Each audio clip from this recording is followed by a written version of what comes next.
बेटा अपनी माँ को फ़ोन करके बोला, कैसी हो माँ?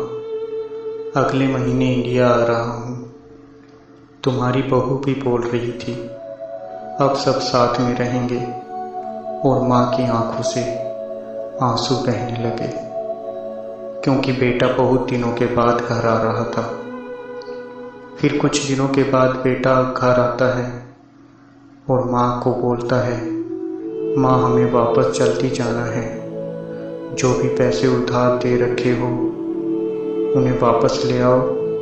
मैं घर बेचने के लिए किसी प्रॉपर्टी डीलर से बात करके आता हूँ। अब इस घर की देखभाल कौन करेगा? अब हम सब अमेरिका में रहेंगे।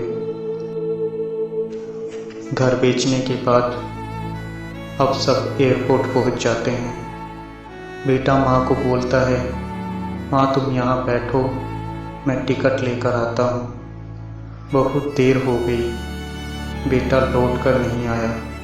माँ ने एयरपोर्ट कर्मचारी से पूछा बेटे के बारे में, तो उसने बताया कि आपका बेटा जा चुका है पहले की फ्लाइट से। माँ की आंखों में आंसू बहने लगे। और अब माँ जाती भी कहाँ? बेटा तो घर बेचकर जा चुका था। फिर भी माँ किसी तरह अपने बिके हुए घर तक पहुँची और उसी घर में एक कमरा किराए पर लिया और बहुत दिनों तक वहीं पर रही।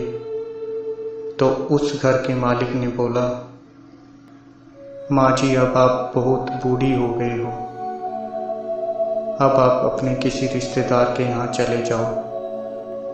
माँ ने बोला, हाँ चली जाती हूँ, लेकिन कल को अगर मेरा बेटा आया तो यहाँ वो मुझे ढूंढेगा।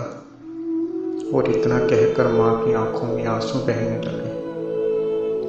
माँ से बढ़कर त्याग और तपस्या की मूर्त भला और कौन हो सकता है?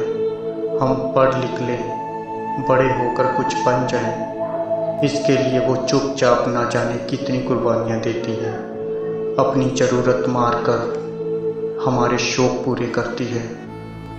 यहाँ तक कि संतान बुरा व्यवहार करे तो भी माँ उसका भला ही सोचती है। सचमुच माँ जैसा कोई नहीं हो सकता।